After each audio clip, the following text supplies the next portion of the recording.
If you watch anime, read manga, or play video games, you or someone you know could be breaking the law in Texas soon. A ginormous bill just passed the Texas Senate, and if it becomes law, some of the biggest anime and games out there could get you thrown in jail. Chat, are we cooked? Let's talk about it. Welcome to an all-new Lay It Omni. Allow me to lay it on you. So what exactly is happening? The Texas Senate just unanimously passed a bill known as the Senate Bill 20, which aims to combat the rise of AI-generated explicit content involving minors. But the way this law is written, it doesn't just target AI. It also includes anime, manga, and video games, even if the characters aren't real people. This is not an exaggeration, and if you're watching this video, there's a good chance this means you, future felon. This law could ban and criminalize games like Persona, Kill la Kill, Bleach, My Dress Up Darling, Dragon Ball, and hundreds of more pieces of media that you have probably consumed. And allow me to explain why. Senate Bill 20, also known as SB 20, is an amendment of Chapter 43 of the Texas Penal Code. Essentially what it does is it makes it a felony to, quote, knowingly possess, access, or promote quote-unquote obscene visual material that quote-unquote appears to depict a minor under 18 engaging in explicit activities. That means if a character simply looks like they're under 18 and the content is deemed obscene by Texas law, it could be illegal to own, share, or even watch said content. So what eventually happens if you get caught? A first-time offense could land you up to 2 years in jail. A second-time offense could land you up to 10 years in jail, and anything past that, you heathens, you'll probably be going to jail for 20 years. Now, there's two major problems with this bill that a lot of people are talking about. A huge number of anime, manga, and games feature characters who are under 18, because a lot of anime takes place in high school. Some of these series also include romantic or suggestive content, even if it's just part of the story. So for example, let's talk about Persona 5, okay? It's one of the most highly acclaimed JRPGs of all time, okay? It's also one of my favorite RPGs of all time, and apparently it being in my freaking closet might be a reason why I might go to jail if I lived in Texas. Now, Persona, you play as a high schooler and you can date other high school students. You can also date your teacher. Does that count as quote-unquote obscene under Texas law? Maybe. And that's the problem. This law is so broad, it's hard to know where the line is, and that is by design and not on accident. Same with anime like Kill la Kill, where the main character is a high school student in a revealing outfit, or Monogatari series where characters are depicted in romantic situations despite looking underage. Essentially anything could be risky if Texas decides if it crosses the line. On the off chance that you think I'm exaggerating, people have been arrested for less. You might not have known this, but back in 2008, a man in Iowa was sent to prison just for owning manga that the government deemed to be quote-unquote obscene. Imagine what could happen if a state like Texas decides to crack down with SB 20. The other big issue that some people are talking about is who decides what is quote-unquote obscene or not. The law says something is obscene if it lacks serious literary, artistic, political, and scientific value. But who exactly decides that? Is it up to the politicians? Is it a jury? Is it some random judge who's never watched anime in their freaking life? This kind of subjective language makes the law incredibly dangerous because it allows broad interpretation. Because what's considered quote-unquote artistic to one person might be considered quote-unquote obscene to another. And that's a huge problem because it means enforcement could be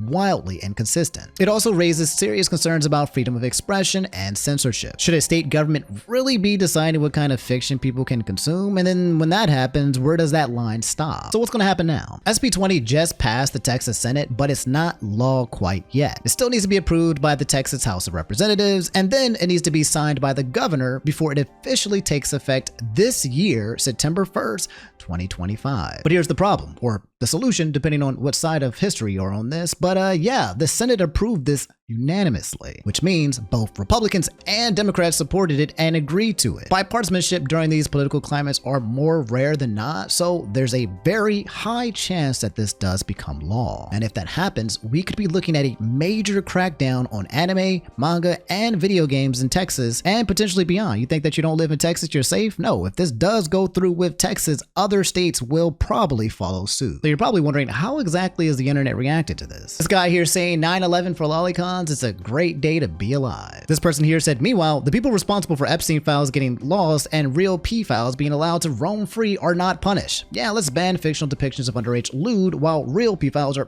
barely being prosecuted. Someone else said only one group is panicking over this and it's not the innocent ones, and another one said only the weirdo guys gonna be upset about this bill. This person said OG Dragon Ball is low-key cooked. So yeah, I was thinking about that as well. Okay, if you guys don't know, Kid Goku, right? A lot of perverted situations that Goku found himself in with having characters like Krillin and Master Roshi, right? And then there's a lot of animes that kind of follow that little perverted trope where occasionally they'll plant in a character who is just literally a pervert, which then creates sexually suggestive potential scenes. And yeah, you can get a little bit black and white there if you kind of go into the mix of things. That's why people mention Bleach, because a lot of the people listed there are underage characters. Another anime that I think of at the top of my head is Naruto. If you guys don't know, Naruto was like 12 or 13 when the show started. And I think within the first couple of episodes, he learned like a jutsu called Sexy no Jutsu.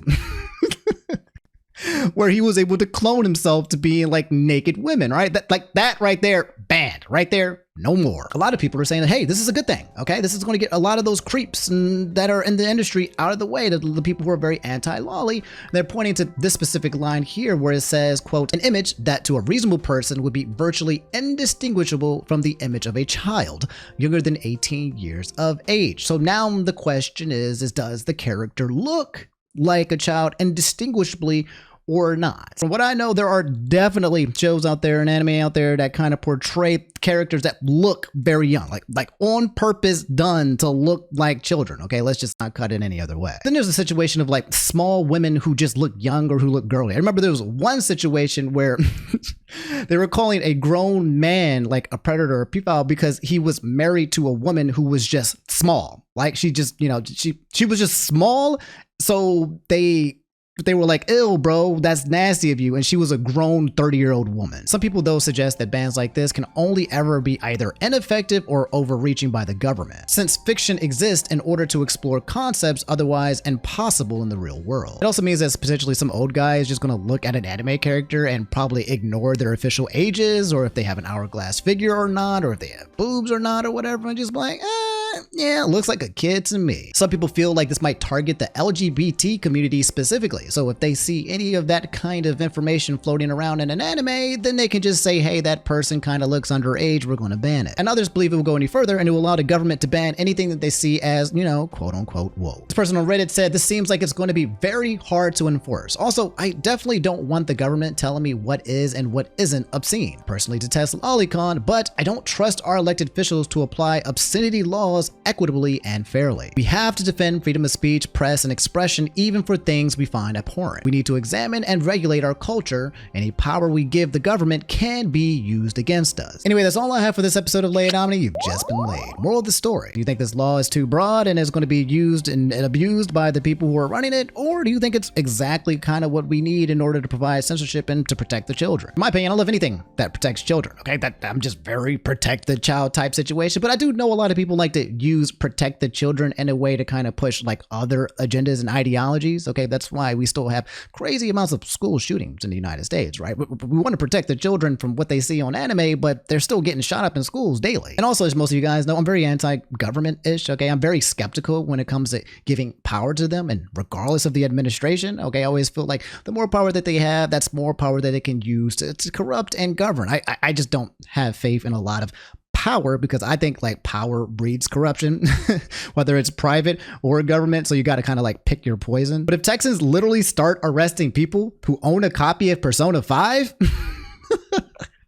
guys, we might actually be cooked. Okay, let me know how you guys feel in the comments below. I'll catch you guys later. Take it easy. Peace.